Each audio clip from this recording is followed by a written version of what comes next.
Physics, Chapter 19, Theory Video 10. Specific latent heat is what we are going to discuss. So now you should be aware of specific heat capacity, and this is also something that you need to remember from O levels. So there are two types of latent heats: specific latent heat of fusion and specific latent heat of vaporization. So now when there is a change of state of a material, there is a certain period of time when the temperature does not rise but the state is changing. So what is the amount of energy that is required to supply for the state to change without change in the temperature is what we define by specific latent heat. So there are two changes of state that we need to discuss about, that is from liquid from solid to liquid and liquid to gas. So melting, it is specific latent heat of fusion. For boiling, it is specific latent heat of vaporization, right? Then specific latent heat is defined with the term L, and we have an equation for that. Using using specific latent heat, we have an equation: E equals ml, mass into specific latent heat, will give us the amount of energy that needs to be supplied to convert or to change state. L is measured in joules per kilogram. Joules per kilogram. So that means there is no degrees per degree Celsius or per Kelvin. Why is that? Because the temperature is not changing. Temperature is not changing, but the state is changing. For water, specific latent heat of fusion of water is 330 kilojoules per kilogram. So that means to convert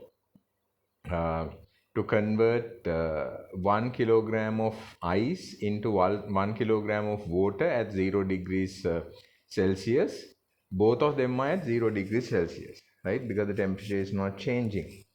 Then specific latent heat of fusion of water is 330 kilojoules per kilogram. So that is the amount of energy required. Then specific latent heat of vaporization of water is 2.26 mj, that is megajoules of megajoules per kilogram. So that means the L for boiling water, that is specific latent heat of vaporization, is roughly 7 times the value of melting of ice, right? So that is also something that you must remember as you understand.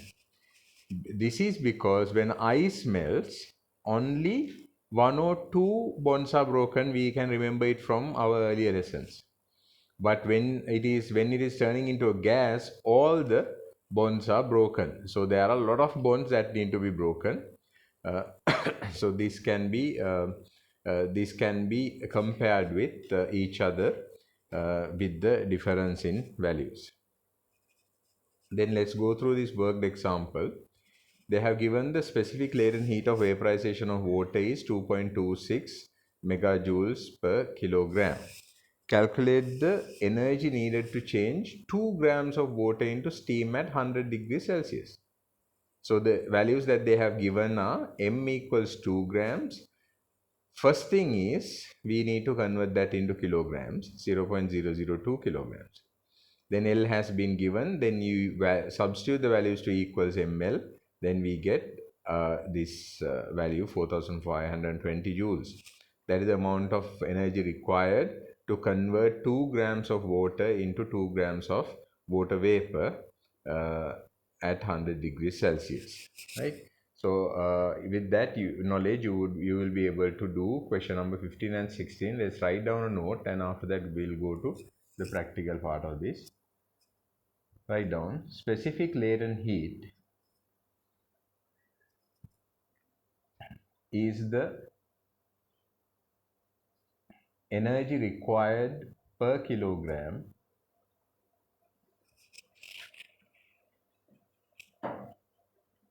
per kilogram of the substance to change its state without any change in temperature.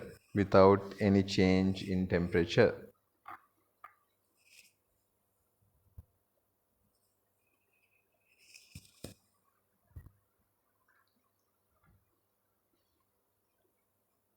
When a substance melts, this quantity is specific latent heat of fusion. Specific latent heat of fusion. When it is boiling, it is specific latent heat of vaporization.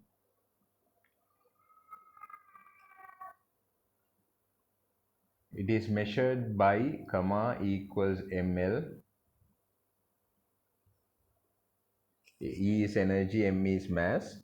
So E is energy is joules, m is kilograms. So when you divide joules by kilograms, you get the unit of L. L is measured in joules per kilogram. Right. So that also something that you should note down. Then after noting that down, write down specific latent heat of fusion of water is 330 kilojoules per kilogram, and specific latent heat of vaporization of water is 2.26 megajoules per kilogram. Leave a line and write. The reason to have a higher value when it is vaporized is because when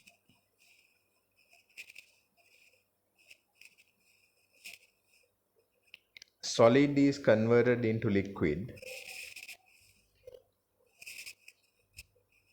there are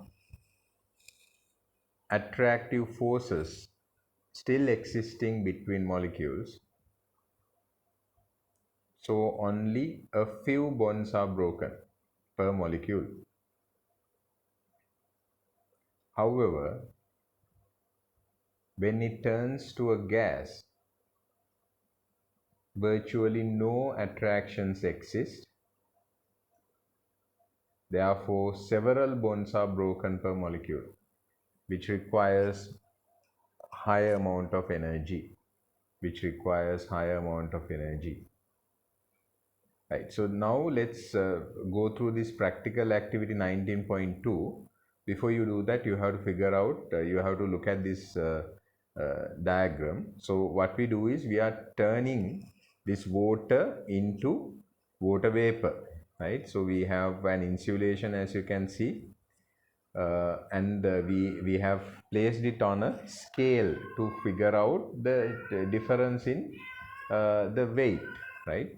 How long it takes for the weight to decrease. So obviously, you will be able to figure out how this is being done, right? So what happens is, um, here there is no change in temperature, right? There is no change in temperature, right? So now what we do is we take a beaker and we heat it using an electrical heater. Then a watt meter or a ammeter and a voltmeter will determine how much of energy is required. Then what we do is we take the measurement. We need to remember that the measurements are begun to be taken when the water remains at 100 degrees Celsius. It has to be at 100 degrees Celsius. If you can't measure starting from room temperature, because here we are talking about the latent heat, right? So not the specific heat capacity. So then after it has reached 100 degrees Celsius, the water will begin to boil, and the mass of the mass of water will begin to reduce. So then we can take some values, take the values against time, and we can get a graph. Then from that we can take specific latent heat equals rate of energy, supply of energy, E over rate of loss of mass, right? Rate of supply of energy divided by rate of loss of mass. So that is another equation that you need to remember, right? Um, Now we can do the same thing with water for ice also. Uh, Ice is heated electrically, and that should be done inside a funnel. Then the water will get flow out and is collected on a balance, right? So then we can figure out how much of water is collected uh, by by the change. Um, So now there are errors in this as well.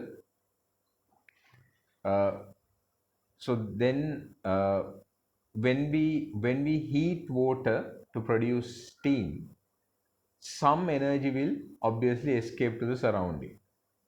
So that means the measured energy is going to be greater than the real amount. Uh, then this is a systematic error. When ice is melted, same thing will happen in reverse, that is energy from the surrounding will come into ice. So then the measure of L will be an underestimate all the time, right? So that is something that you need to you need to be careful of, and you have to identify these things, right? And under normal circumstances there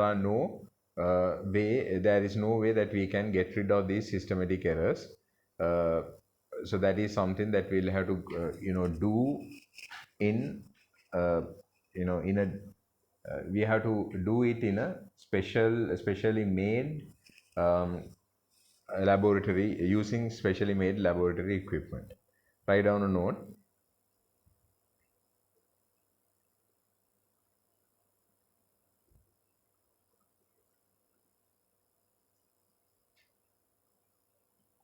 When determining specific latent heat L, practically,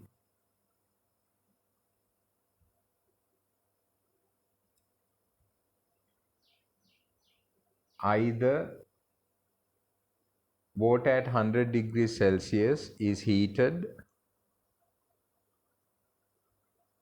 and loss of mass of water is measured against time, or water or ice is heated using an electrical heater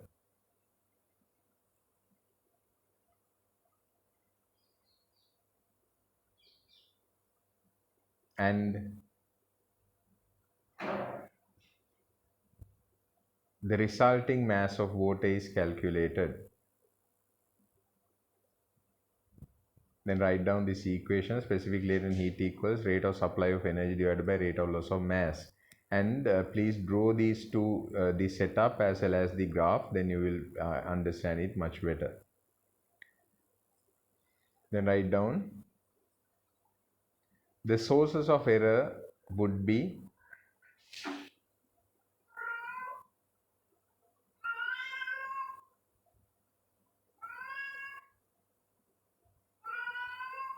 when water is heated to produce steam, some energy may escape to the surrounding. Therefore, measured energy is greater than that supplied to the water.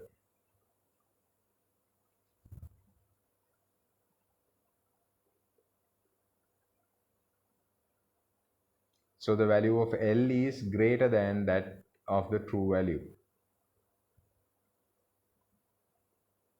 Leave a line and write: when ice is melted, energy will be taken in by ice, thereby giving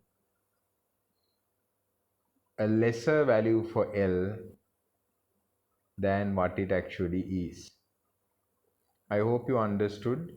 If you have any questions, please raise them. So this is the end of this chapter 19. So in this chapter we have discussed the kinetic model of matter, that allows us to explain the behavior and the changes of state of macroscopic properties such as specific heat capacity and specific latent heat by understanding the behavior of the molecules. So there are a couple of equations that we learned. These equations define the theories that behind it.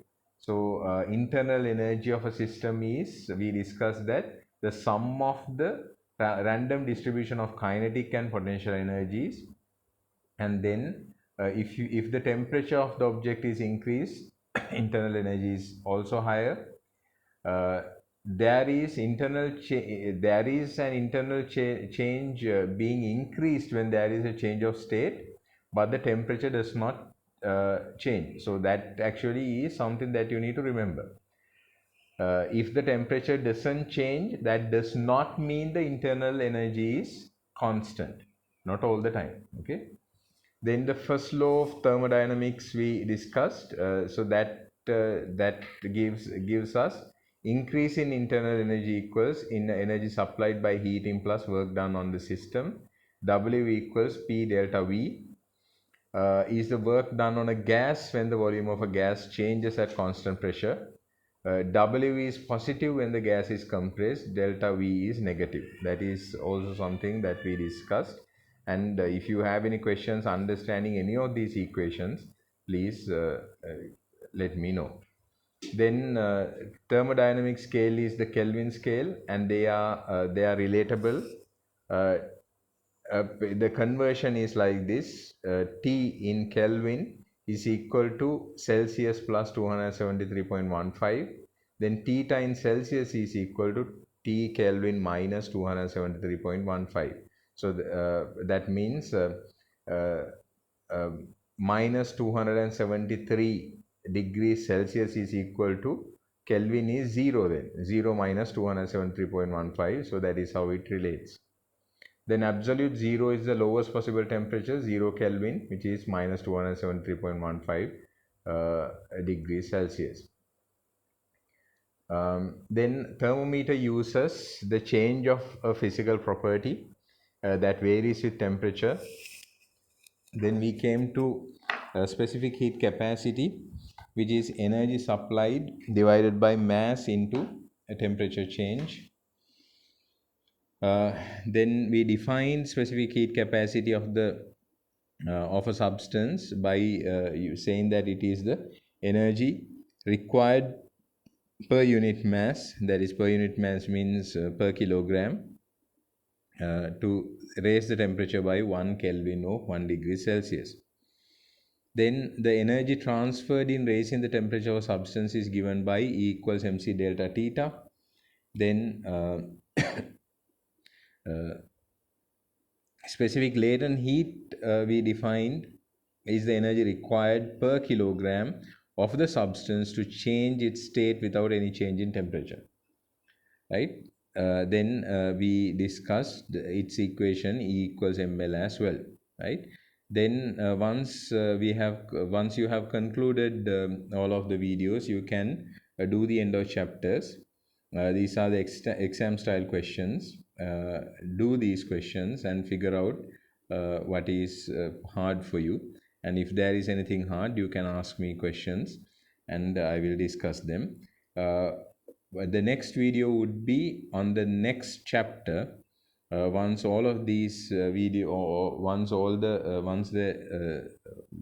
lessons have been covered, I will be coming back to discuss all the end of chapter and in chapter questions. If you need any specific questions to be discussed, please do let me know.